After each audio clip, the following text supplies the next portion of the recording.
Hi everyone, I am Meera and this is my sociological film review for the movie Tiger 24. I feel like this film is a really good film for studying sociology and sociological imagination because, of course, it poses a very obvious depiction of tiger attacks and how the tiger attacks affect the society, and it shows the narrative of this very tension like relationship between tigers and humans, and how the tigers are actually pushed into the limits because of the human encroachment and things like urbanization and agricultural stuff and all of that we read about in textbooks as well.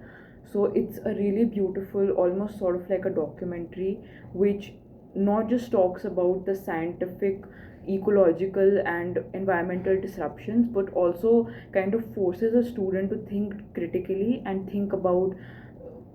this entire narrative in a very sociological way, and not exactly shift blame on the tiger for attacking or being labeled as a man eater, but actually understanding how different social, political and cultural and all of these processes, conditions or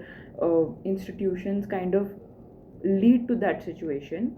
And because even on the political part, it can be seen that there's a very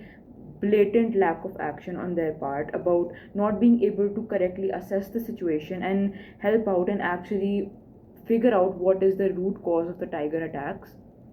And also this cultural belief of people, or almost like this fear that is embedded within us, that tigers or even wild animals are inherently dangerous and there's something to be feared of, when in actuality humans were the one who were kind of taking the trouble upon themselves to encroach something that actually belonged to the tigers, which pushed them to the limits in the first place. So this film actually very beautifully kind of weaves that narrative without being very obvious about it, but kind of giving us the narrative and the imagery to think for ourselves about what we think about the tiger attacks in themselves. And it kind of makes us think about how we can't really shift the blame based on just common sense or what we feel like is most convenient for us. So that is the reason why I feel like this movie is a perfect example, because of course tiger attacks and environmental preservation and ecological disruption, all of these things we've been studying from like a really young age, from a very environmental perspective, but we never really think about the sociological causes of that. So I feel like that this, because I feel like even humans can't exactly be blamed, because we are all stuck in our own cycles, we all are stuck under our own conditions as to why we're acting the way that we're acting. But kind of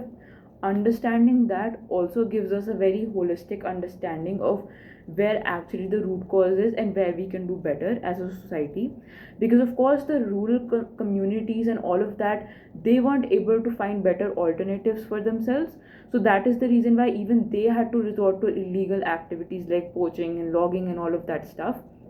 including of course the lack of political action on the authorities part. So I feel like it communicates that very beautifully through the actors, through the scenes, the imagery and the deliberate slow shots that have been taken of the tiger to kind of highlight its plight and the way that it, as an animal, because of course it does not have those kind of intellectual abilities, but as much as intellectual abilities it has, thinking about the kind of plight it's under. So it's really shot beautifully. But I feel like what could have been worked better with this film is probably focusing less on the action and like the thrill, and more about the message, and also giving a lot more concrete solutions of what can be done rather than just what is actually happening. So I feel like that would have made a very holistic film as well. And I feel like it's an amazing film and it's a must watch for not just for sociology students but for other people as well, to kind of think holistically about tiger attacks and how it impacts our society. So yeah, I hope that I was able to cover all of the points. Thank you. Bye.